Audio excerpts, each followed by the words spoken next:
We will be discussing on Lobha, Dosa and Moha. This is the 3 root causes that we have learned.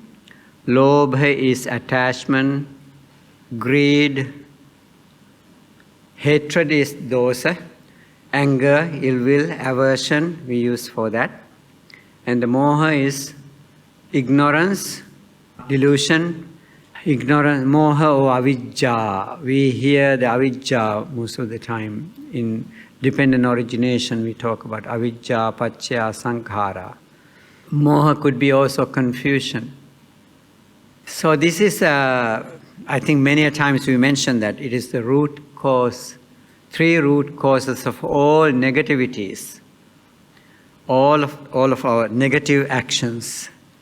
So, Lobha. Lobha, love, the word love, comes from same root, lub. It comes from lub. Lub is love. Lub is Lobha in Sanskrit origin. I think I am correct, but I couldn't verify it. That's what I was, thinking to do. So in Pali, we always learn Lobha, Dosa, Moha. Anything when we go to talk about all those negativities, negative things, that is coming from that, because of Lobha. And we are, basically I think mentioned several times in past classes that because of Lobha, we are going in the cycle of life and death. Greed or attachment, that's attachment is the other word. Attachment, greed, craving. Basically, we hear when we go into the four Noble Truths, craving is the word that we use. But all those things are same meaning, but we feel something differently sometimes. When we say attachment, we don't feel like, the feeling doesn't come like same as the greed. Greed is degree-wise different, deeper, so that kind of feeling comes. It is true. When attachment is like, even love means same. So that kind of attachment we put together, we are bonded to. So with that sense it comes. We are attached to so many things. Or the other was desire. Desire, attachment, greed, craving. So we may feel that it is different. When we look deep into it, it's similar, but maybe degree-wise differences. But I really don't know to measure it. When I say greed, I feel that it's a little bit stronger than when I say attachment.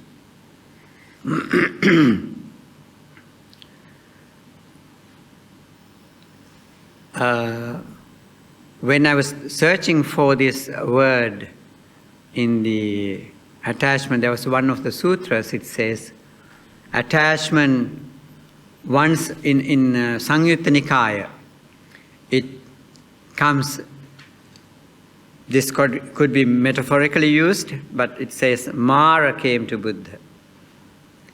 And he was saying that those with children delight because of their children. It is true, right? As with children, babies are there, so we are so happy we see them. And because babies doesn't have any worries or anything, they keep joyfully smile. When you smile, they smile. And that's a joy to parents. And the people who have wealth, they become happy or joyful. In the Mara says, those with cattle delight because of their cows. A person, delight comes from acquisition of sense. Person with no acquisition doesn't delight. When we think about it, wealth, acquisition means you are amassing or collecting wealth, and you become happy and be joyful, be happy because I didn't have it, now I have it. And when you look at the other side of this, Buddha says, those with children grieve because of their children. Is that true? Those with children grieve because of the children, their children. Some parents, they do have to do that. Right?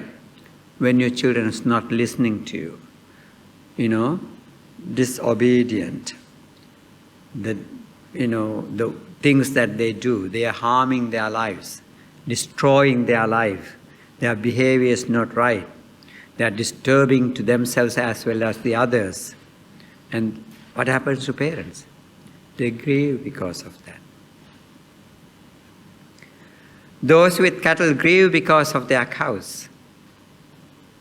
A person grief comes from acquisition, since person with no acquisition doesn't grieve.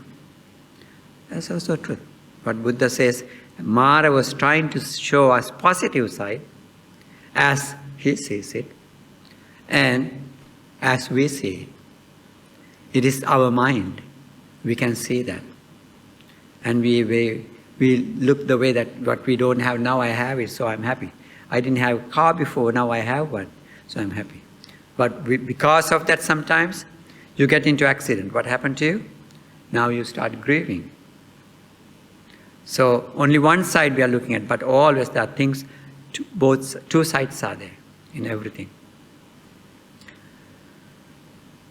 Since a person with no acquisition doesn't grieve, then Mara, the evil one, sad and dejected at realizing the Blessed One knows me, the one well-gone knows me.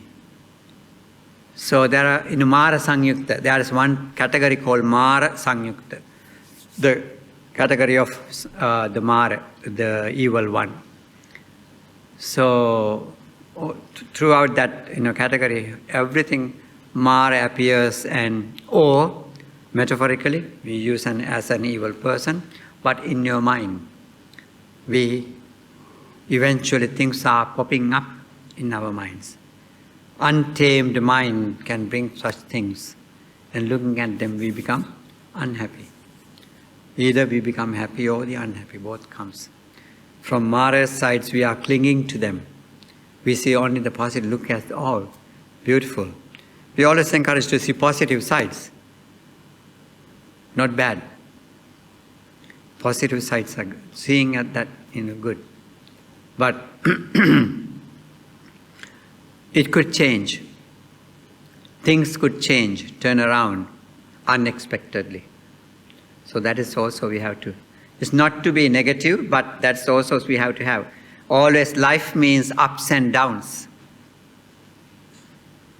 So otherwise, if you don't expect that, we will not be able to hold, bear it.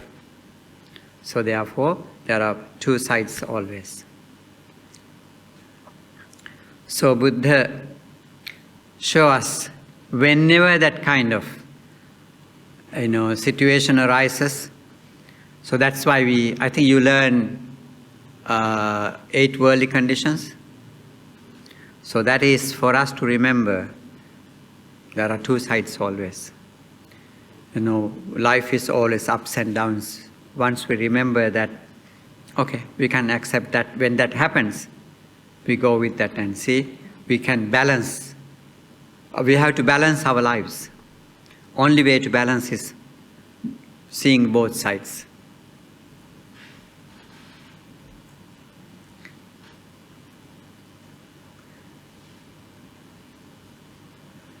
There are stories in the Tripitaka. Buddha always brought up things with some similes. I cannot remember which details, but you can look at it in the Majjhima Nikaya, middle and saying, the discourse 87 number. In the Savatthi there was a man, and who, at the loss of his wife, he started crying and moving around, running around, confused with a confused mind. If you have, if you can see that, write down the number, check on the Midland saying, discourse number 87.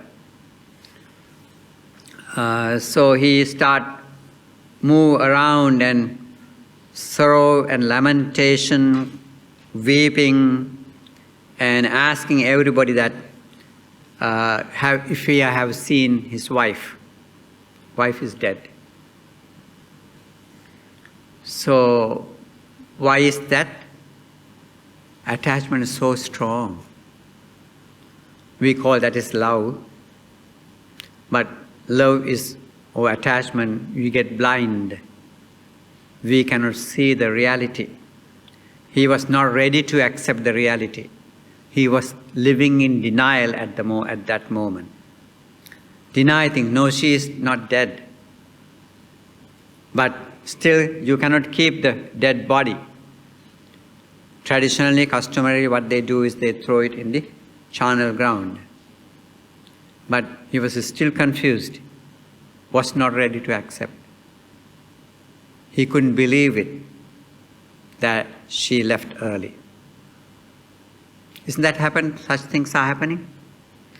Those things, we can see that especially parents cry for their children like that. Because child is very young. Why my child is gone? You can see that even in Patachara story, right? What happened to Patachara? Lost her father, lost her child, first one, second one. First lost her husband. Second the baby, and the second baby, the one who born the same day. And she was going back to Savatthi to go to her family. They all were dead previous night with the rain and lightning struck their mansion. So when she was going there, she was asking from the people. They said, that is that smoke coming from their funeral pyre, or whatever it was. So they were in fire, and whole mansion was burned, and they all dead. She was so confused. So confused. She was running on the streets, and people start throwing a stone at her because she came to the Buddha, and people thought that she is disrespecting the Buddha. What did Buddha do? Gave her a piece of cloth, shovel, somebody who thrown at her. She was confused. Why? Because of grief. Too many death has taken place in her life. So she couldn't realize it, she couldn't understand it. She was blind. She had no clothes on her body. As she was running and running and running, they gone away. But she did not know. She was that much of confused state. So grief, pain, lamentation, we go through that, then we get confused. We cannot see the reality. We cannot accept it. We are living in denial.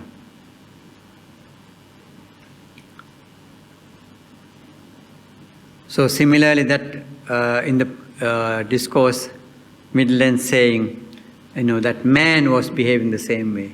Now, man, woman, no difference. So sometimes men are, we think, in traditionally we believe men are strong, but emotionally you can collapse.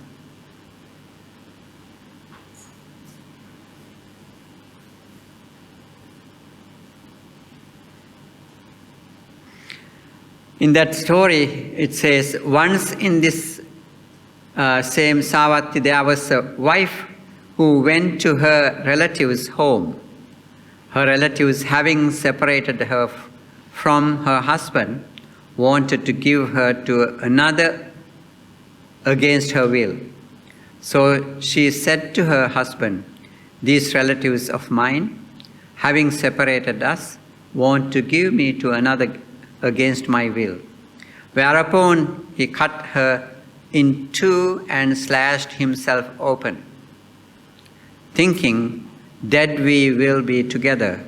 And from this it may be realized from a dear one owing to a dear one comes sorrow and lamentation, pain and distress and despair. So that's how things are happening when we are so attached. There could be many reasons for this. Sometimes we call it, we are attached not only from this life, from many previous lives. People coming together. Even the story of the Buddhas, right? Yasodhara and Siddhartha coming from long time, they all had perfected virtues for that, having such things. So once they set their minds, so they travel together, even in the samsara. People who, Buddha advised that, right? In that, if you have samasaddha, samasila, samachaga, samapanya, you meet again and again. So when you think of Nakula Mata, Nakula Pita, that's how they were always together so for a long time. With those virtues, those qualities, brought them together.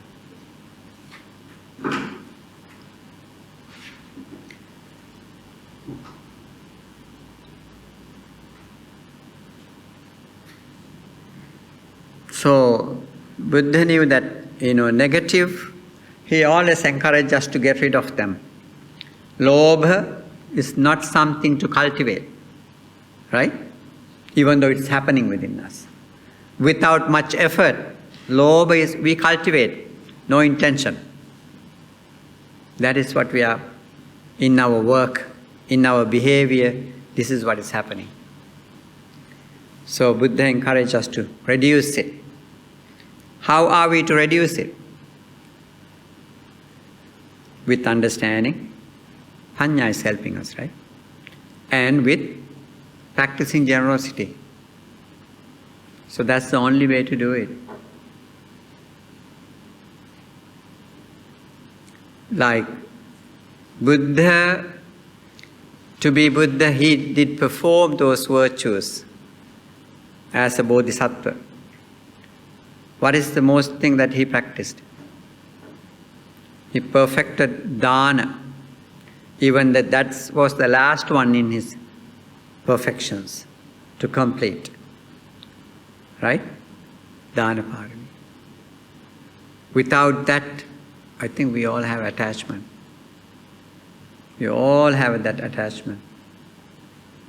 Even I am in robe, so still I have attachments. So it's a hard work, but he encouraged us to continue to practice, improve ourselves. So paramis are always I always ask you to remember statue. Seeing the statue reminds you those 10 qualities, 10 perfections. So that was Buddha, for Buddha to become enlightened being, and for us to work on, get rid of our weaknesses that we have. So as we do that, we may not all are performing those things, practicing good things to be the Buddhas, but at least to get rid of our weaknesses that we have and realize the Dhamma. Our purpose, if you do not have purpose of realizing the Dhamma, seeing the Dhamma, we may not get rid of this. We may not break the cycle. So to break the cycle, this is the purpose. Only way to break it by practicing. So Buddha once guaranteed. He said, this comes in Anguttara Nikaya. Blessed ones, actually this is coming in Iti Uttaka, in the Khuddaka Nikaya. This was said by the Blessed Ones, said by the Arhants. So I have heard, abandon one quality, monks, and I guarantee you non-returner. Which one quality? Abandon greed as the quality, and I guarantee you non-returner. What does that mean? If you can get rid of this greed, lobha, attachment, or the craving, I'm putting it in the same place. He said, I can guarantee you, you will be, if you can remove it totally, bring your mind into 0% of those weaknesses, you can realize, you can come to a level of anagami, non-returner. So Buddha said that. It comes in the Iti Uttaka. Yes. Khuddaka Nikaya. That's the 5th category. Khuddaka.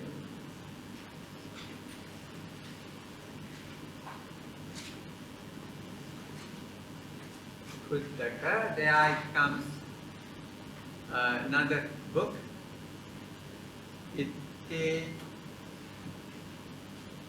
This is we, this is you.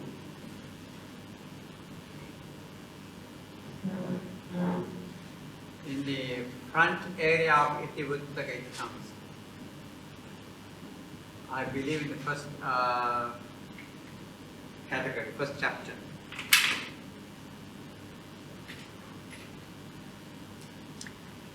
Mostly, the Khuddaka Nikaya, most of the academics, they don't use it as, they think that later on they added.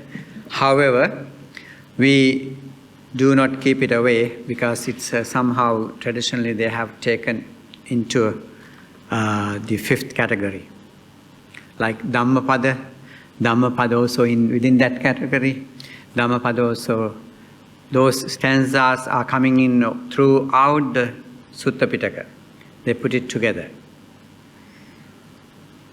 Even though it's Buddha's, of course in the whole Tripitaka is like that, because Tripitaka they put it collected together after Buddha passed away. During the Buddha's time there was no Tripitaka. We had only Dhamma Vinaya. Dhamma and Vinaya is the one that we had. Buddha always mentioning that. But after he passed away, these Arahant thoughts, if we do not put it together, they would disappear. It could have. We are fortunate enough, they were thinking so and collected them.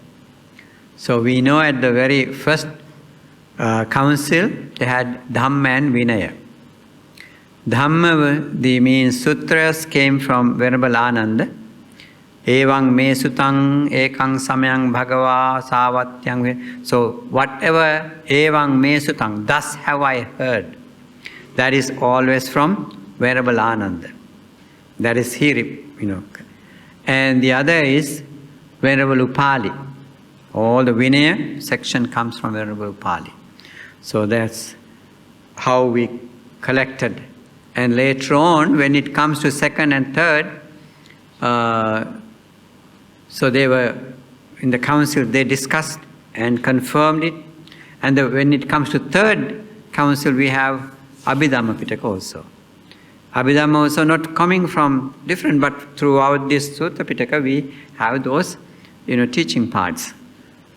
So, but however, we are very fortunate because those monks, just from the Buddha's time to time, they got together and thinking of the future generations, they preserved it. And Sri Lanka also come into a good position because they recorded it. In 5th century, when they had a very strong drought, there was no rain, what we call as Bhaminitiyasaya. During that time they decided to write it down.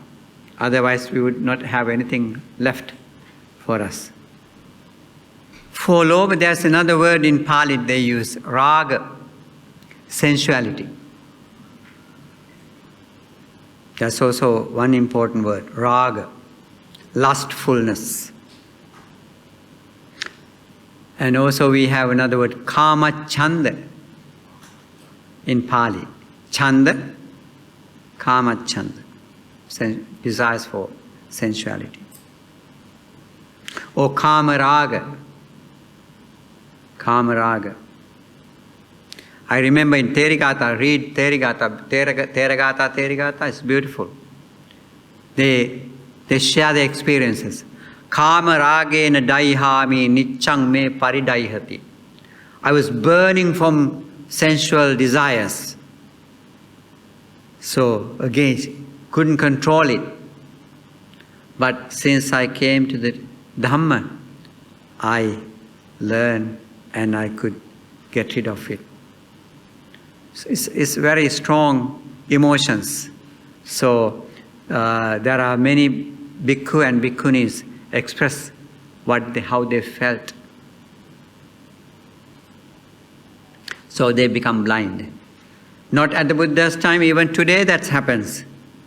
Remember sometimes how people kill each other? Sometimes have you seen that similar thing happened recent years in Los Angeles? That football player killed someone. Because of becoming blind with raga, sensual pleasures, sensual desires. Those are so strong. And because I don't want, I remember what sometimes, similar situations, what the people say. I don't want her to be somebody else's. So they kill. Innocent lives are lost because of their greed or because of their desires or kama ragas, whatever we call it.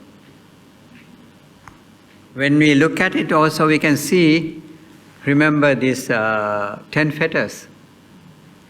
So these are the 10 fetters are the one that bonded us here. Root, so cannot, very strongly bonded. So little by little, that once they go on, disappears, diluted, so we can go away from it. As we attaining the stream enterer, once returner, non-returner, and arahant. So slowly we could let go of those things. They are disappearing from us. Otherwise, as far as they are there, we are fettered. We are in the cycle. So Buddha's whole effort was this, for us to show this path and get rid of it. And he was encouraging us to improve our skills in practicing kusala. It is through the practice we can get rid of. Without that, knowledge doesn't help us. Sometimes we use the term Buddhist philosophy. Philosophy doesn't help you. Philosophy is you are only entertaining yourself. You are not the person who is, ready to work. So I love Buddhist philosophy. There are many people say. That means you are not doing things, but you are entertaining yourself, reading them. But what we have to do is put into practice. Learning, even the learning doesn't help us that much. Dhamma we know, but if you are not practicing, it doesn't become yours. It's somebody else's knowledge. So only way to do this is by practice. When it practice, it's become yours. You are being part of that. Yes? What do you mean by practice? Because some people think practice means do sitting meditation. For some people, maybe means going out and do charity, do compassion things. good practice is being mindful. If you can be mindful. As Buddha said, Ekayanoyang bhikkhave maggo sattano. Only one way for people to purify themselves. That is to, suppose now you are here these few days, you practice your meditation. I don't know if it was enough, but you can continue to practice, not throughout the day. Of course, throughout the day you have to engage in your work and go to your job and do all those things. But if you build up your habit, practicing some time, that's also is part of your daily schedule. Let's say 20 minutes every day you practice in the morning and 20 minutes you practice in the evening. So that's good enough. So you can increase your time, of course.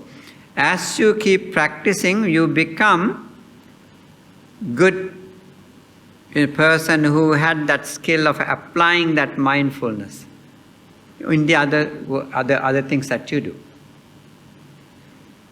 Sometimes you may be forgetting, but you can come back to your mindfulness. You come back. So when you mindful means that suppose you are doing something wrong, so it's not appropriate. According to the things that you have learned so far, this is not appropriate for me as a practitioner. So you don't do that. So that is your mindfulness you are applying at the moment. So I believe that's what I meant. It's not always sitting and for long. Of course, if you can invest your time in that, that would be better. So we know the Dhamma is helping us. The practice is, as you are practicing, you are experiencing. Your experiences are helping you to be strong in your practice. You just continue. It's helping you. So, yes. When you mention application, would it be good if the individual follow a fixed schedule, say maybe morning and night? That could be a good discipline. Yes. Because discipline is everywhere helping us. When we do things haphazard, so it may not that much helping us. Good discipline is always helpful. It helps us to remember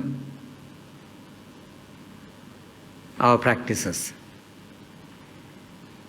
So that's in other words, that's a good habit. We have habits, lots of habits that we have. So if you could add good habits to it, would be very much beneficial. Of course, throughout the Tripitaka, throughout the sutras, what we learn is so much of advice, encouragement from Buddha, why we are here and what we have to do to get rid of this. He was encouraging us to break the cycle. That is what his effort is. So remember, I was reading last time that sutras, in those pieces he was encouraging. You can do it. Because you can do it, I am telling you this. So he was encouraging. Many discourses, that is how it goes. I didn't pick up any particular discourse today, but they were very nice. If you can read, go back to it and read it. Access to insight is really helping you, okay? Remember that. Use it.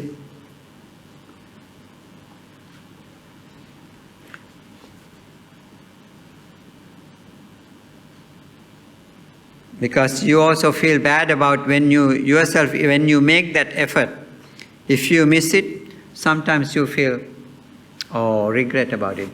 So as Buddha said, don't let room to be there for you to regret later on. So Buddha said that himself. These are huge. Remember that Buddha's effort was to give us show us these, sometimes what we call as poisons. Show us these poisons. They're poisoning us. So, and encourage us to get rid of them, and therefore many discourses are discussed. And so reading them, that would help for us to alive Dhamma in us. When Dhamma is living in us, so we practice. We cannot go against it, we cannot do something against it. So therefore reading in that sense is helpful. And the other sense is that whatever we know, that little bit, so we add it into our lives. Otherwise, Dhamma we learn we are not benefiting from it. We are carrying the knowledge. It is also good, as far as we have it. Some, we may be using time to time, and we put emphasis and try to be little. It depends. Certain situations that we forget, we're too busy, we ignore it. For example, if we do now the meditation, if I did not sit for a week, you start feeling something missing. So therefore, every day you have to continue this. Whenever you don't do it, the whole day that you feel it, something missing. Missing is what you used to do, and today you couldn't do it. So you have to get back to it, then you'll be okay. If we get into, let's go to the next step. There are a lot to discuss, many different ways according to sutras, but however, let's get to the other one. Dosa or dvesha. There are two words. Dosa is mostly Pali, dvesha is coming in Sanskrit.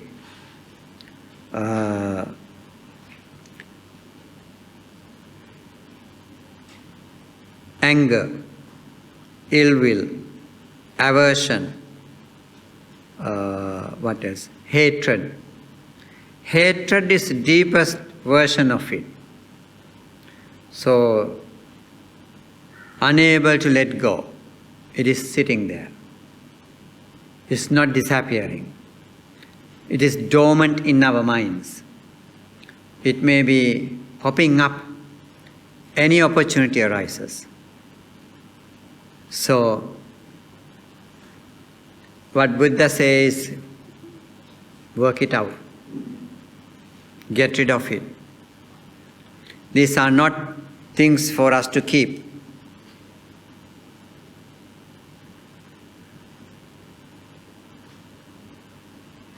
And they are unwholesome. These are unwholesome roots.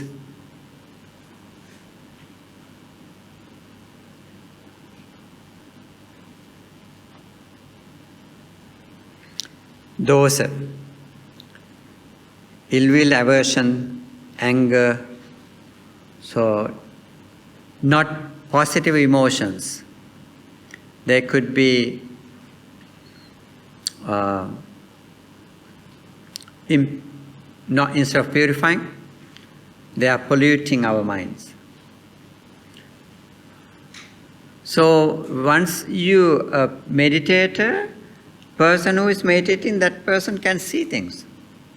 You can see how ugly it is. So we are the one to see it, right?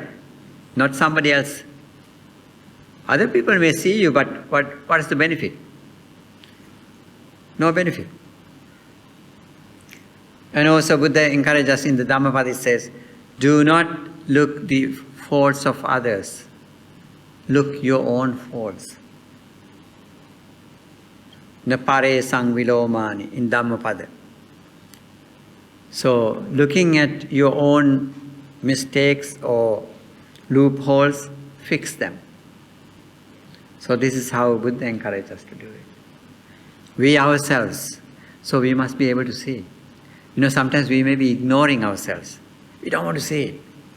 That's why I said, when they meditate, when they start seeing themselves, they don't want to do practice. They're scared of it.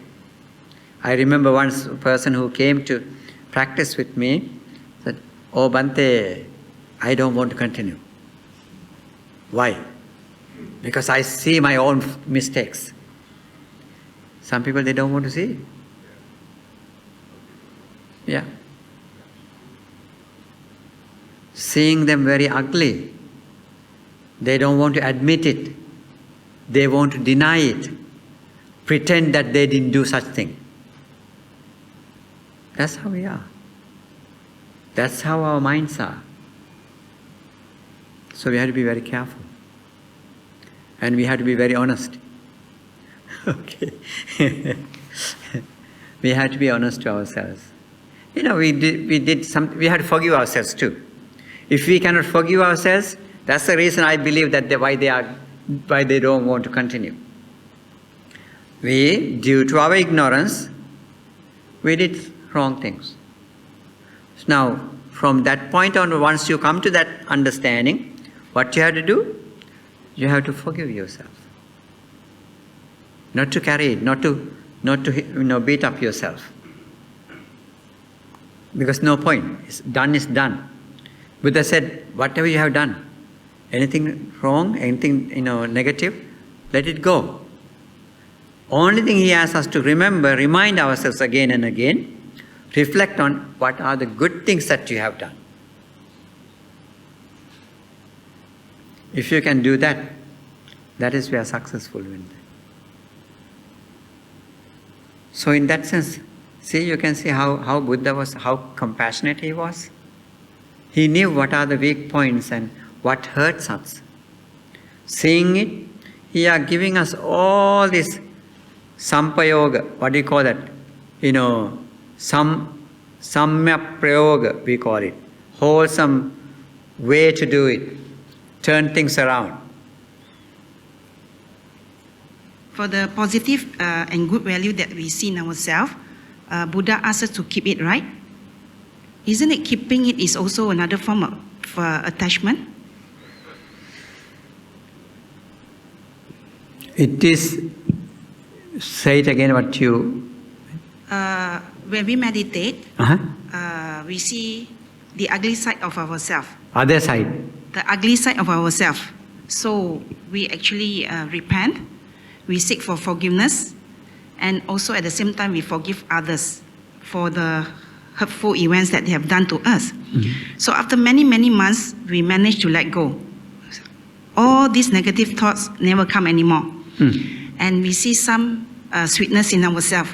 Okay. Yeah. The thing is the good values that we have in ourselves, we are seeing it at times at meditation. But my question is, just now you told us that Buddha actually asks us to keep the good values, right? So my question is, if we keep on thinking of these good things we have done, the good values that make me happy, so isn't it, this is another type of attachment as well? I do not think so, because it is not to build up our ego again, remember. Why we keep it in our mind is to reflecting on this, that we are encouraging to continue to do good. As an encouragement, he asks us to reflect on those good things. Not to, sometimes we may be doing that and we may build up our ego. I am better than the others. That is not right. So if that is happening, then that is, what are you developing? Mana, conceit. So we shouldn't do that. That is not the purpose of it. Purpose of it is to continue to practice, be in the positive side, do the right things. For that encouragement, he will ask us to reflect it on. Chaganusati. Thank you, Bhante. You're welcome. So therefore we have to, this Dhamma is so delicate. We have to be very careful. Remember he mentioned once, like we are holding a snake. If you want to hold a snake, hold it from the head, otherwise that will be hurting you. So Dhamma is also same. Alagadupama Sutta. That's where you get it. That's also in the middle and saying. That's why I asked you to read. If you like to read middle and saying. There's a lot to learn. And so delicate, so much to let go. As you learn it, there are so much you have to let go.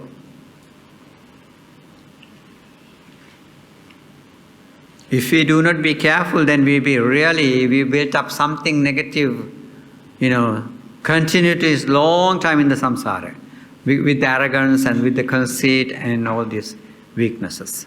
Certain things could be very minor, yet, even though minor things, they could build up some negative, unwholesomeness. So therefore, very mindful looking at things. So we have to start, as we do it, after a while, when we become strong in particular things, then you will be asking, oh, am I doing this right? So vichikiccha comes, doubt arises in you. Then you have to address, we have to say, definitely at that time you have to reach out to a teacher and discuss, those things. So dosa, dosa is the anger, because of anger. Many stories. There are many stories in Dhammapada. See that, I believe, second Kalyakkini story. Nahi verena verani sammanteda pudachana. That related to that Gatha, there's a story. They were going back and forth, taking revenge from each other. That is from Buddha's time, prior to that, people were coming after so long time in the samsara, and finally they met the Buddha, they could work out it. But similar stories don't we see in our society today? So many, right? Within us, among us, maybe there are people. There are good Buddhists. Among good Buddhists, there are still 2 people could be having negative thoughts towards each other. They couldn't heal themselves. And what is the reason for that? Our big ego could be hindering us. How can I do that to him? How can I apologize him? Simple thing you have to do. You have to go and apologize. Oh brother, I did this wrong. I think I understand I was wrong. Please forgive me for that. But they cannot do it. Why? Ego is so strong. Not ready to bend. But if you are really good Buddhist, if you are listening to Dhamma, if you are reading the Dhamma, what you're supposed to do is, you're supposed to go and ask for the pardon. Say sorry. But it's not happening. Not ready. I think for them, realizing it is wrong, they have to go for some time in their mind first. After weakening from this mind, no, this is not right, I should. So they have to, within the mind, struggle. So they are fighting, you are battling inside. And then one day, you will come to that soft stage. That is called Mano Pranidhani. Remember, Bodhisattva, to be the Bodhisattva, he kept for eons and eons. I cannot remember the number of eons. So thinking about it. Thinking about in the story of the Buddha, what we learned is that his mother gave the seed. May my son become Buddha one day. But somehow the word came to her and gave it to said it to blessing her son. And that took for eons and eons, so he was thinking about it. What mother said, the word. And going for such a long time, finally, up until Sumedha time. These are stories, remember. But this is how our mind works. So until the Sumedha ascetic, he was not Bodhisattva. That was the time he said, not only myself, there are many people who are suffering in this samsara. I want to save all these sentient beings. So he had the opportunity to listen to that Buddha Dipankara, and he could have, find his own liberation. But instead, he threw it away, he gave it up, and he decided to start the performing virtues to be the Buddha in the future. So that is why, I mentioned earlier, that is why the concept of Bodhisattva became so important in the other tradition. So that time period is called Mano Pranidhana, mind preparation. We prepared the mind. So same thing that we have to. When we have conflict with our friend or our partner, whoever, so you keep that in mind for a long time. It hurts you. It's painful. Yet you are keeping it. You are not ready to go to that person and ask, say sorry to that person. But within, our mind, we will be having this so long time. Finally, as you within your mind, it working for a long time, it becomes weaker. Sometimes stronger. But in this case, but now you see the results, negative benefits of it. So seeing it, you are wanting to let go of it. This wanting. So as you keep doing it, then one day you go, okay. Then you go, brother, I'm so sorry. What I did was wrong. So he admitted it. He had admitted it a long time ago. But he couldn't go to that person and say. But in your mind, you admitted you are in the working inside. So mind preparation is the important part.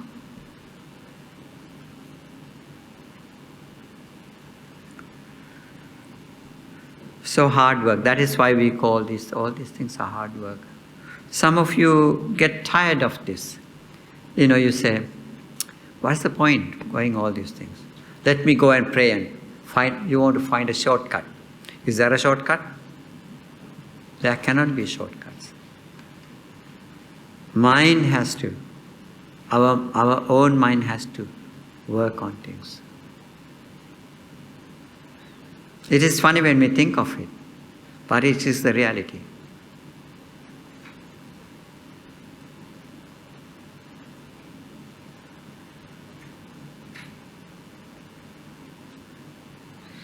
And we see now, there are many, many occasions that we know that in the Dhamma it comes. So we call that wrong view, miccāditthi. All these things are because of this, The root causes are this. Within this three root causes, there are so many other things.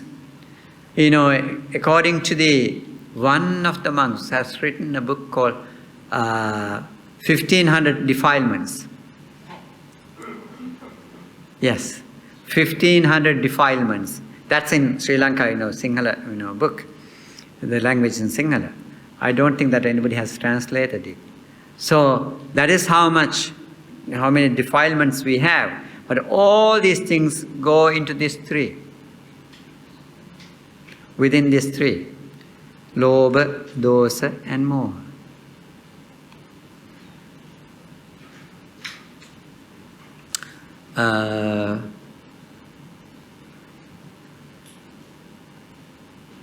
What else can we say? Show us in the Dosa. There are many stories, of course, we have learned as we read. Buddha mentioned in his teaching parts. In the Dhammapada. Dhammapada is really good book for us to like a medicine book. For everything there are things we can pick up. And we like it. We used to memorize it as novices. And then we use it time to time. When somebody do something wrong, then we recite it loud for us to remind ourselves as well as to remind the other person. So we have that kind of habit too. So likewise, the naparesang vilomani, when if somebody tells us something about another person, then we loudly say that naparesang vilomani, naparesang kata katang attanava avekkeya kathani akathani cha. Means we remind that person, don't bring me those stories, but now mind on your business. Very short, that is what the message is going.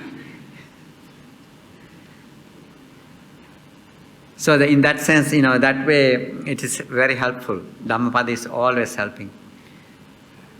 Knowing the Dhamma in that sense, we can use it anytime. Even another person who is close to you, they can remind you that Dhamma. That way, this is what Buddha said. So, don't bring the stories from other people. Just without directly saying, attacking the person, we are just reminding the Dhamma for that person to practice.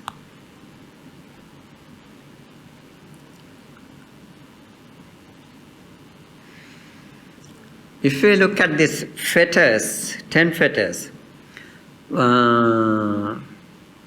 any of you remember 10 fetters?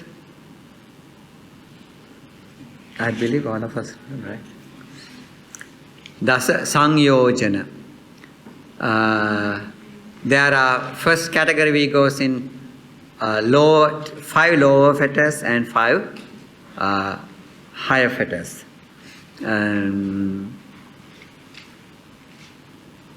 Ruparaga, passion for forms. Aruparaga, passion for formlessness, right? Aruparaga. Then called conceit, mana. Uddacha, restlessness. Avijja, ignorance. They are the lower 5 fetters. Only I can see a flesh. That's one of the 10. Right. That's definitely, once you practiced it, you will start seeing, popping up in your mind. It reminds you.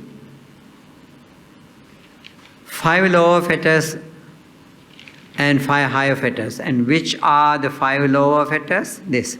Self-identity views, uncertainty, grasping at principles, Silabhata Paramasa.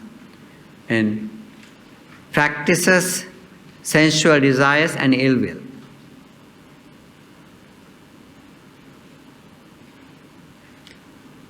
Yes, this Sakkaya Ditthi means self view is first lower fetters. And which are the 5 higher fetters? Passion for form, those are. Passion for what is formless, conceit, restlessness and ignorance. These are the 5 higher fetters, and these are then the 10 fetters. So this little by little they become dilute, weaker, as we keep practicing the Dhamma.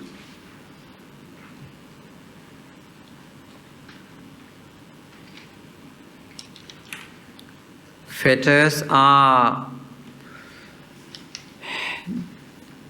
stronger. So we have to dilute and work hard longer time.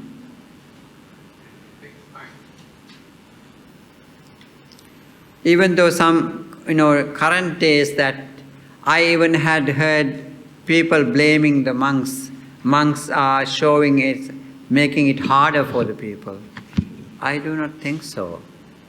Hard things are hard. But this modern Buddhist, there are some groups, as I mentioned the other day, that they think that, getting into the jhanas are like changing your gears in your car. So, I don't know if there are anybody, but I know one person who mentioned that. I wanted to meet him, but how he want to ask how he is doing it, if that is the right thing or just his imaginations. I'm sure if the person who has practiced, they may be able to continue to practice. But sometimes I don't believe all those people that what they say. Continue to practice, and these people are not showing off. The showing off people, they are not really practicing, I believe. They're just to show off. So for me, it's a hard work. So If it is there shortcut, definitely there should be. If there is one that we like to learn. If there are any new techniques, I cannot imagine. I learn myself, I read, I try to teach myself by going to the sutras and what he discusses. There are so many, discourses, talks about jhanas. So even though I do not see something very easily that we can get into. Jhana state are good, but I'm not, regretting either. Because I'm happy where I am. I'm not expecting things to be jump into different states. Not necessary. What I have is good enough. What is important for me is if I could continue continue to do that. So that is good enough. So be mindfully trying to be aware from all these hindrances that we have. Always we have, there are a lot of hindrances. When you try to do that, that is why I call Mara sometimes. Metaphorically I use it. When I'm ready to do that, if there are other hindrances are coming, maybe somebody is coming wanting my help, so then I have to go there. I have to stop what I do. Things like that. I may call those are the Maras.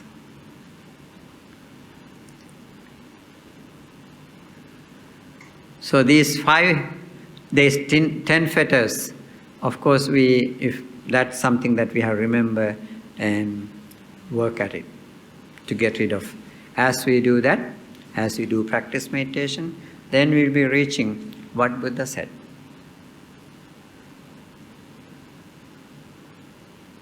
We see the Dhamma, and that is not in really seeing it, but without experience. We have to see it through the experiences. So we have to get into that state. Lobha, Dosa and Moha. Moha is ignorance, avijja.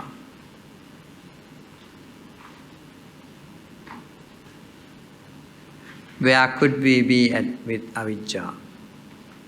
Now, to get rid of moha, I said, always I recommend you to practice metta. I have recommended for some people to read Metta Sutta in at least 7 times, until it's sink into your head, the meanings. You can recite it. There are better versions of better translations. Actually, you'll find a better translation. Bhante H's translation is good, and also Nalanda has better translation. You can see it you can find it in the internet. So with that, if you go, what you read in the Metta Sutta's first portion, you can see your own weaknesses. What are the good qualities you're supposed to have? Those good qualities are very important. I see that you have a book. I don't have a book here. Since we are in that particular time, so let us practice it. Let me see if I... See who is skilled in doing good and who wishes to attain that state of calm should act thus. He should be able, first quality that you have to have. He should be upright, perfectly upright. Sakko, ujucha, sujucha. What does that mean? Honest. Sujucha, you should be, sometimes I can be honest to you, but maybe I cannot be honest to myself. There could be still weaknesses. So therefore, I have to be really mindful. I have to be honest to myself too. Then I'm ujucha. Ujucha, sujucha. Obedient. That's a good quality. Gentle and humble. Are they different? Gentle and humble. There are differences, of course.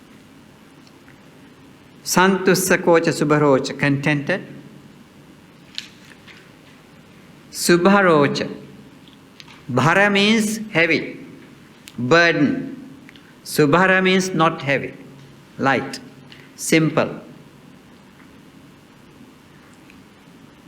Easy to support. Subhara means easy to support.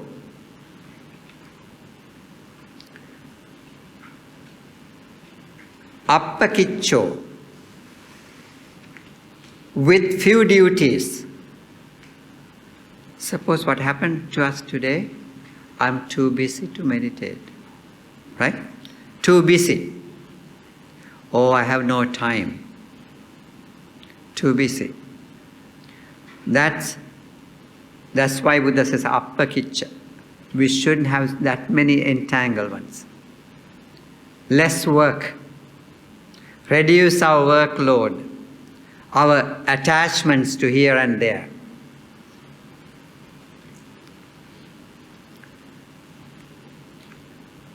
Simple livelihood, simple in livelihood. Santindriya, controlling senses. That discipline also important, remember. 5 senses, we must be in control. If we are too greedy to see things, if we are too greedy to hear things, too greedy to taste things, so our mind going to be restless. So therefore we have to have that control. Yeah. Controlling senses. Discreet. I'm not familiar with this good word. Nipaka means skillful. In a way for me, I look at the Pali word Nipaka, skillful. Not impudent. Appagab. What do you understand from impudent? Huh? Oh, impudent. Not. What could be the better word? Huh? Arrogant. Not arrogant. What is Pali? Pali word appagab. Translate to English is what? Impudent. But is it something like not? You know, sometimes Rush. I mean, not rash. I mean, like making a decision, not very rushed decision. no, that means impudent means appagabbo, pragalba, you know, boasting kind of. Arrogant. Huh? Arrogant. Hmm? Because of our arrogance that we start saying, you know, this. Appagabbo. Kulesu ananugiddo. Attached to families. These are for the monks. Greedily attached to families. Monks could be so attachment with certain, maybe for seeing the benefit. We shouldn't be like that.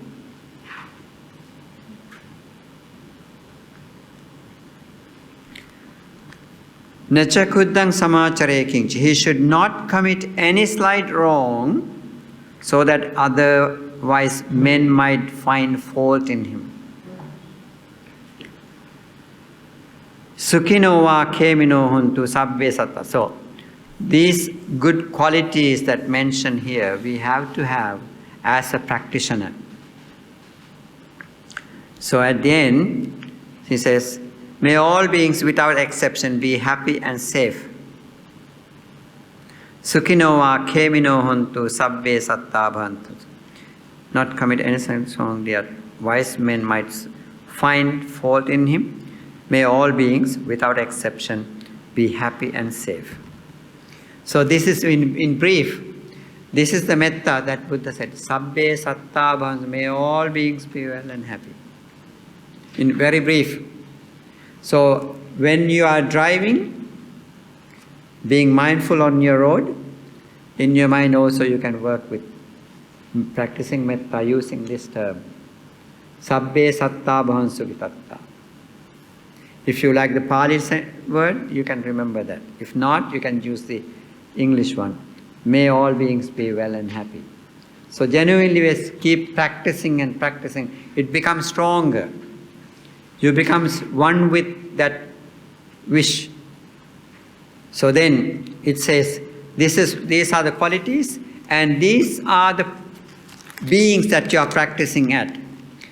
So, whatsoever living beings that exist, without exception, weak or strong, long, stout or medium, short, small or large, those seen or unseen, or visible or invisible, in other words, those dwelling far and near, those who are born and coming to birth.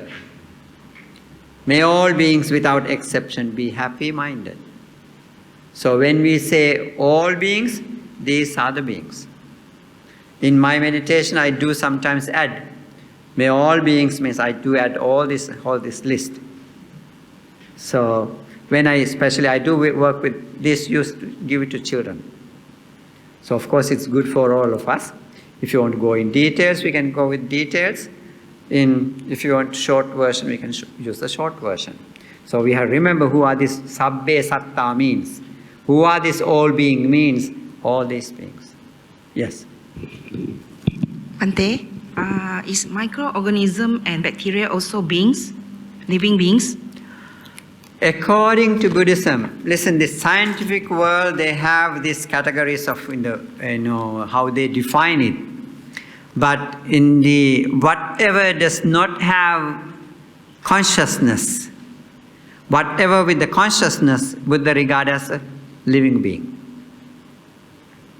So amoeba has consciousness? No, right? I don't know. If there's a consciousness, that's a living being.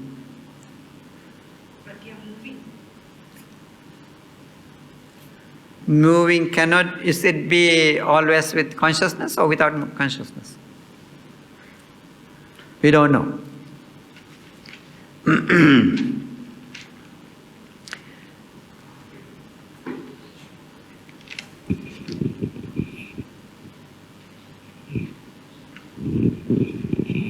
But then if that is the case, right, then what if someone after, let's say, an accident becomes in a vegetative state where they are brain dead?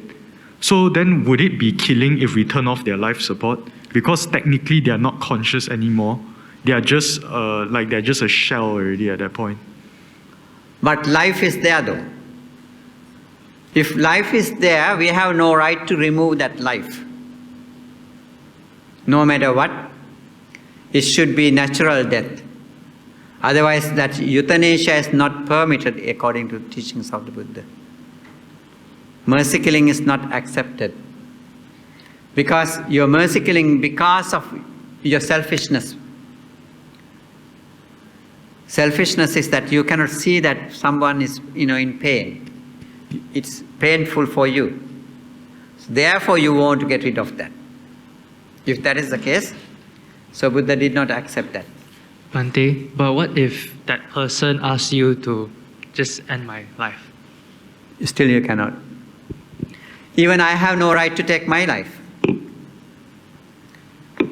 Sometimes I may ask you to do that because it's painful, yet it is not accepted.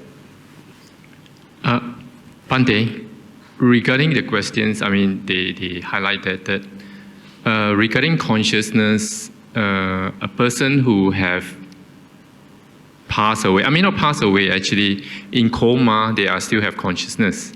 The only thing is, they probably have been declared as clinically deaf. Yes. Right, the consciousness is still there. But related to that, because this person is under, what do you call that? They have, is machine supported. But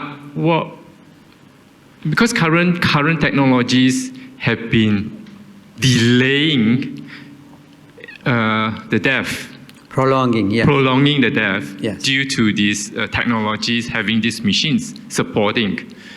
But what if we remove the supporting equipments, but let that person sustain by itself? Does it mean killing by pulling off the machines, but the willingness of the persons to be alive, is that killing if we pull out the machines, supporting machines? Because currently, in previous time, when a person having a cardiac arrest, basically it's a death sentence. But current technologies, they have injections, they have this CPR or the things that can revive, Right. that brought that person maybe into vegetative states instead of actually living stage. But it's actually becoming, we are not trying to kill, but because of technologies, they are not bringing the person to a mobile way, but it's more vegetative way. But for us, for the family members to still have that moment to grieve or whatever, but it's in vegetative state, but it's still alive. But what happens when we remove that? Does it consider as killing? I think I cannot say that because he's maybe already dead. Because of the machine, it's maybe keeping that way. If that body is dead, when you remove it goes. If the body is living, so even though you remove it, maybe at least for a while that body will remain. Yeah. What I'm trying to say, the action that, because that person can't say, pull out the machines from me. The decisions has to lie on the living members. So does that living members that give the instructions, please remove that, does it consider as a killing act? Maybe not, because you can sign before that. When you go to hospitals, you do the signing, and also you can inform your family members. But the person already in accident, in coma, he can't even sign that. So the person who signs those living. In my case, on our parents, we had to sign that you take the undertaking for all these things. That means because the doctors actually advise, you want to prolong this, you do this kind of CPR, it will injure the patient, and the patient will have more suffering due to pain.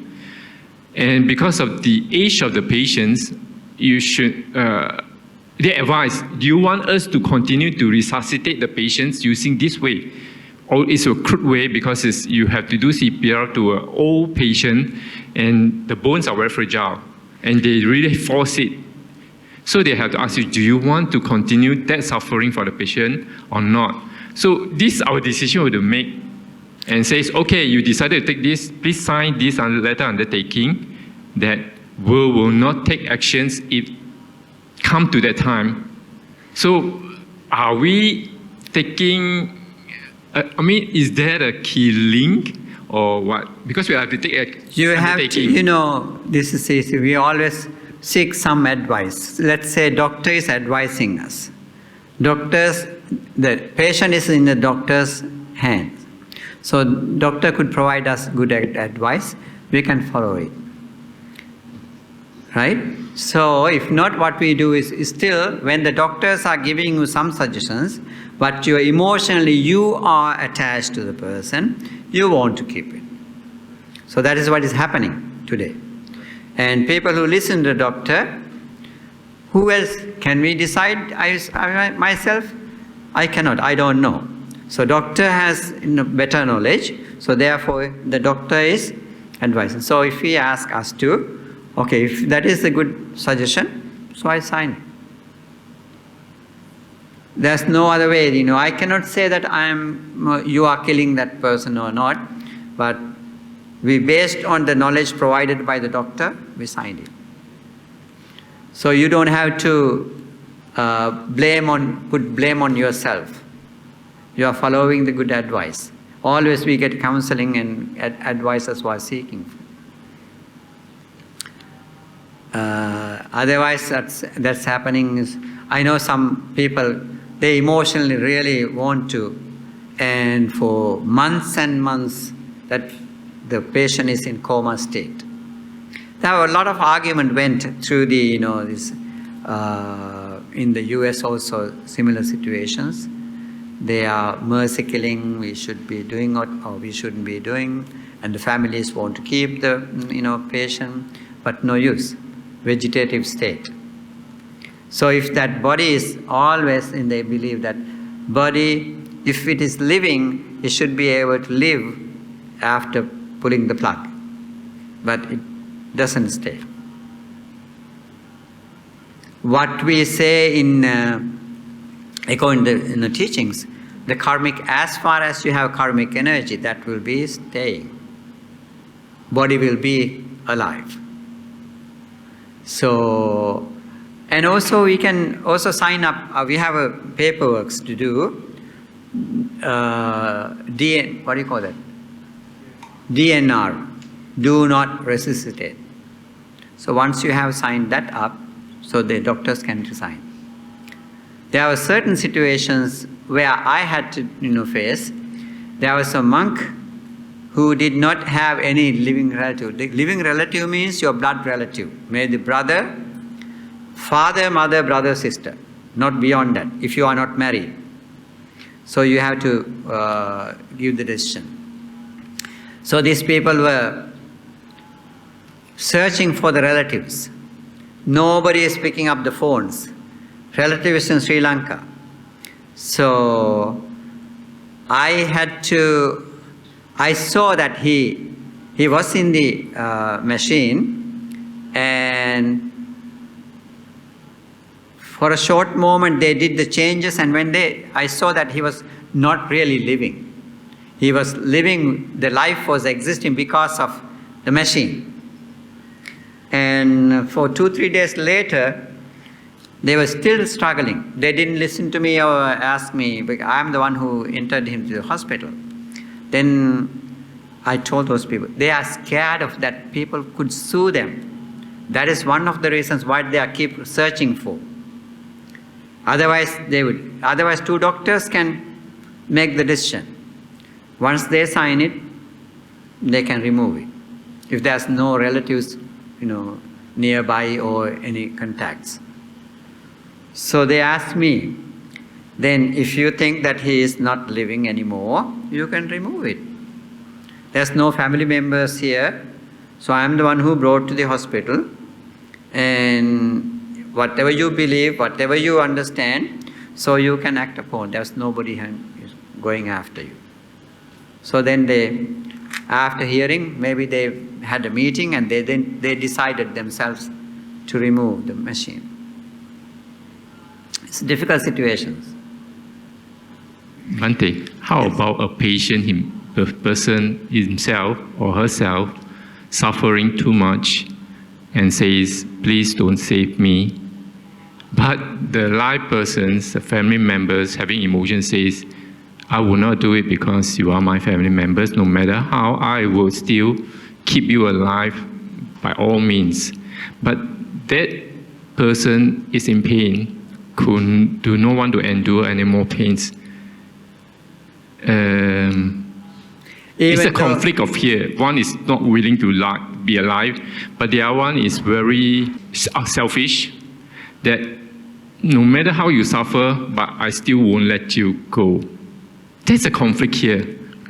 Your own selfishness, you want to own, I don't know for whatever reason, but the person willing to go and says that, please do not resuscitate me. Because it's not in coma, I'm just saying. Okay, an example. So how should we approach on this? Because I think as a person, we are selfish. We don't know why we want to hold on to the person who is so suffering. But the other person who's suffering say, please let me go. So it's a conflict, 2 things here. If the person has mentioned it to you, that please do not, resuscitate. So you have advice from the person or the patient, and but you believe that person, that is because of the pain that he or she was going through. But still you believe, you understand that this person, even though it's painful, that person can live more, is young in life.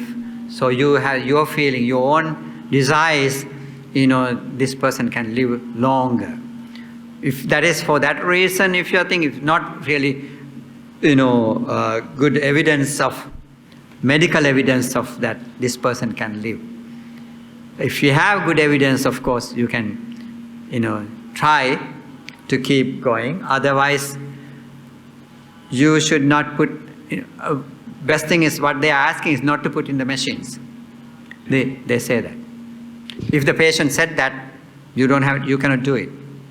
That's a wish of the person. But the person, it managed to revive. I mean, it recovers, but still in pain. But the patient scolded the person, "Why are you holding my life? Why don't you let me go?" Because after you need injection, all these things, you see.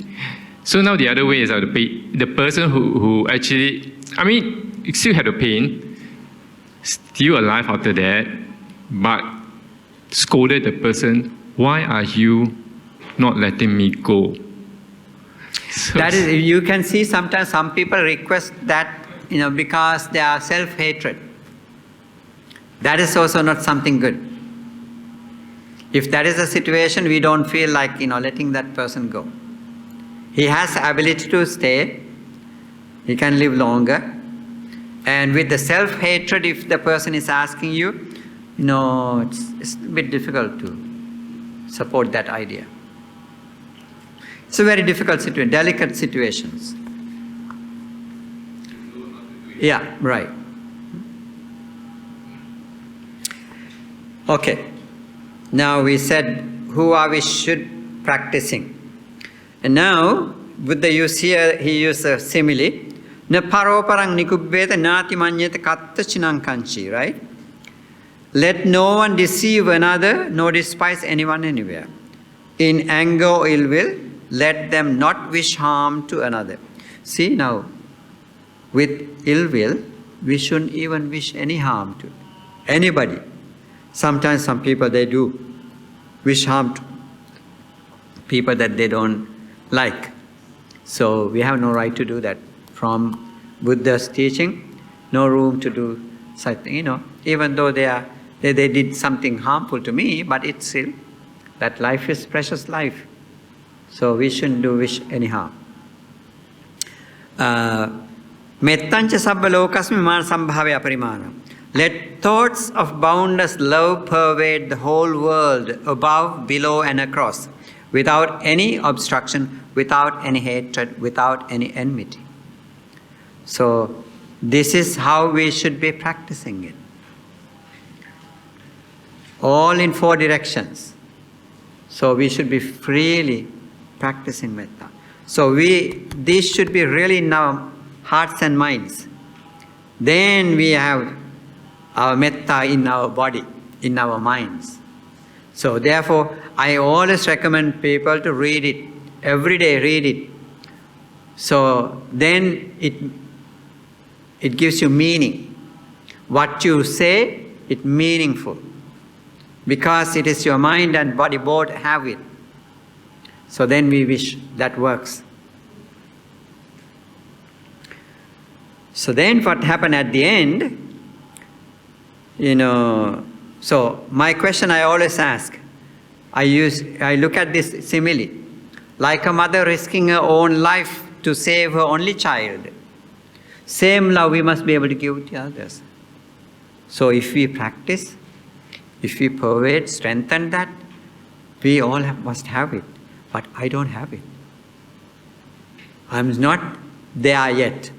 Even though I do practice metta, it's not that strong. So Buddha, he did have it. He practiced and practiced, perfected this. So therefore, I always use that Nalagiri could tamed using that one thought. That's a very strong one. Buddha had very strong power in his mind. So focus on that one elephant he could tame. See, I don't think it's a fabricated story that could have been worked that way. So Buddha went without any fear to him. So he couldn't reach, he couldn't destroy the Buddha, even though Devadatta sent him to kill him, right? In the story of Devadatta, Buddha's cousin, he wanted to become the, get the control of the Buddha. Buddhahood is not something that you can achieve by killing the Buddha. You can become a king, but you cannot be the Buddha. But that is what he wanted to do. Killing the Buddha, Devadatta wanted to control the Sangha community, which is kind of foolish. So he was trying to do that. So the elephant, even though that he was a wild beast, still he didn't reach, and he couldn't reach and harm the Buddha. He came and knelt down. That's what the story says. Many different versions of that story, it says so. So, as a final result, what happened? Other thing is, Tittang charang nisino, where he stands, walks, sits or lie down as long as he is awake. He should develop this mindfulness. What mindfulness? Mindfulness of metta. When we do practice, in every step, every posture, when we practice it, that works. That is called that is called, this is the way of highest conduct here. Brahma etang viharang, this livelihood is kind of noble. The Brahma was mentioned to the highest being in the Hindu society. Brahma being is the highest being. So in that sense, that's also highest. And quality-wise, noble. So Buddha encouraged that. So these are the Buddha's words that he was giving, she's sharing with us. Endowed with not falling into erroneous views, wrong views. Virtuous and endowed with insight. He discards attachment to sensuous desires. Truly he does not come again to be conceived in a womb. So by practicing metta strongly, also you can be in anagami state. So he will be, if you are living in that state of mind, you will be born in pure abode, Suddhavasa. That's what they call that, those realms. Suddhavasa. So there he would be practicing and finding the realization, come to realization, what we call as Arahant. Confused? Okay. It's hard work. It's a lot of work. But I'm suggesting to read this because it reminds you.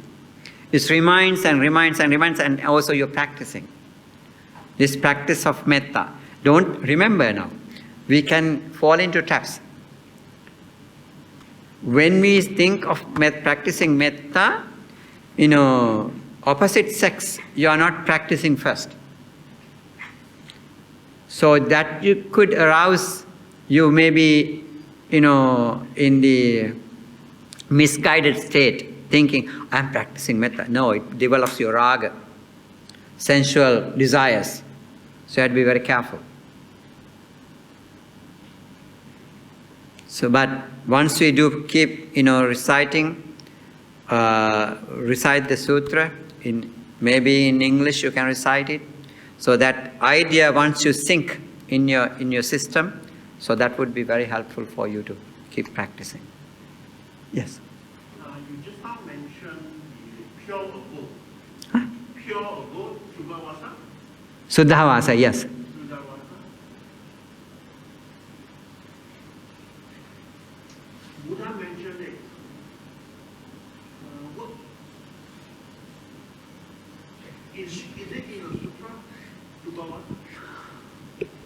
That comes in the Dhammacakkappavattana Sutta, and there are a few other discourses that these names are appearing.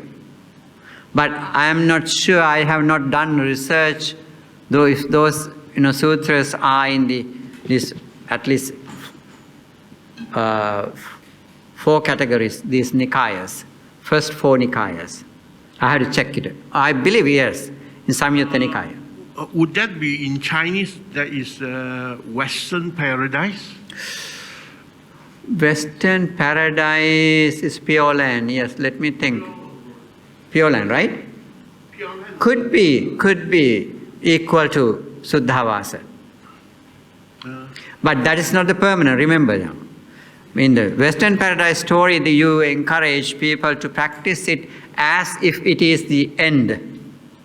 It is not the end. It's not the end. I know it's not the end. You go to Western paradise, then you still practice over a few lifetime, or 7 lifetime or whatever. Then you become Buddha. Enlightenment, yes. Enlightenment, yes. But you can't find it anywhere in Theravada. It's only in Mahayana. Oh, yeah, that description is there, but this pure abode story, Brahma realms, they are mentioned. But I had to go again and read it, just to check myself. Descriptions of that. Only names are there, no descriptions. But there's a few other sutras are not acceptable in Theravada, which is the Buddha spoke about Amitabha, which is not acceptable in Theravada, and a few. Why? It means Buddha never spoke of that. Or somewhere along the line is missing the sutra. Amitabha Sutta, you mean? Yes, that's right. Amitabha, that's in the only Sanskrit version that you have. That's why in the Mahayana. In the Theravada left books that, the sutras left over, what we have preserved, unfortunately we don't have it. Okay. Amitayu. When we are looking, even if you do study that, you maybe still go and see, put into the categories as Buddha had shown. And if it is fitting in that, we can use it. But some, that is interesting story is that it's not the Ananda in that one, that I believe Mahakashyapa and his, they bring the stories.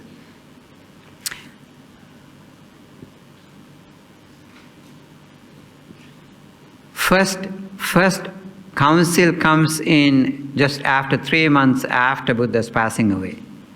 At that time, those monks, what they decided, I think was closer to the Buddha for me.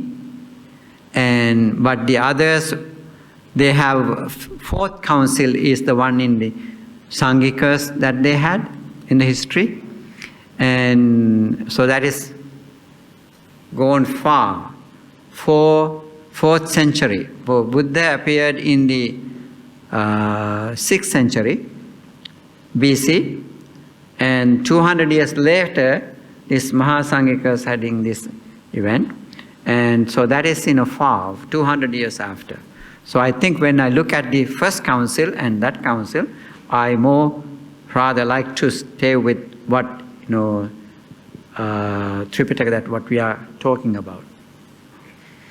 There could be some discourses who missing, what can we say? Far away who has, if they couldn't collected them. Yeah, but we are still should be happy with what we have. Thank you. So, Lobha, Dosa, Moha. ignorance, avijja. When we think of avijja, we know that whole sankharas are going through, right? When you look at the dependent origination, avijja paccaya sankhara. What is sankhara? Yes, fabrications. Sankhara paccaya vijnana, consciousness. Dependent on sankhara, consciousness arises, right? Vijnana paccaya, what? Nama rupang. Name and form arises. Nama rupa paccaya salayatanam. Based on nama rupa, name and form, salayatana. 6 sense spaces. Salayatana paccaya passo. Based on 6 sense spaces, passa arises. Right? Passa. Fatigue, contact. Passa paccaya vedana. Passa means contact arises, feelings. Vedana paccaya tanha, trishna, craving. Craving generates. And then, because of craving, upadana. Strongly holding on to, this is what's happening. Upadana paccaya bhavo. Because of that craving, push us into another existence. Bhava paccaya jati. For that once the bhava take place, then birth take place. Jati paccaya jara marnam. Wherever we jati, I heard you have mentioned yesterday, if there's no jati, no birth, there's no death. Right? That is what he was searching for. Remember, Buddha was searching for the deathlessness. As a Prince Siddhartha, that is what the shock was. Seeing the old man, sick man, death. This was 3 shocks. As he had the shock, he wanted to go away and find deathlessness. Amara, jati jara marana. Birth, old age, death. So these are the things that we are facing. If everybody is facing this state, what is the point of this life? That's what I was thinking. Then he wanted to find for deathlessness. So he went searching for it. Big question was, if these are for all of us, that's what Channa said, right? Channa said, we all face this situation. It was hiding. Father was hiding all the situations from him. Why? Father was not admired the Buddhahood. Father wanted his son to be a strong, powerful king after him. To create that powerful king, he kept him away from all those kind of worldly conditions. But somehow he faced it, and then after facing it, he thought he wanted to go away from this. That's what he did. This is what he found. Deathless state. If there's birth, there's death there. So he wanted to go away from that. Find the deathlessness. So this is what he was searching for. He found it, state of peace. Deathlessness means state of peace. No more. No more fire burning. So getting rid of that, he found that space, and that is what Dhamma that he left for us. And one day, if we were striving for it, we all will be able to see it. At least this work, what you have done for these few days, maybe we all can, that this good work, what you have, setting your mind on this, what you have developed, this positive wholesomeness would show us the right path to find that deathless state. Sadhu, sadhu, sadhu. Thank you.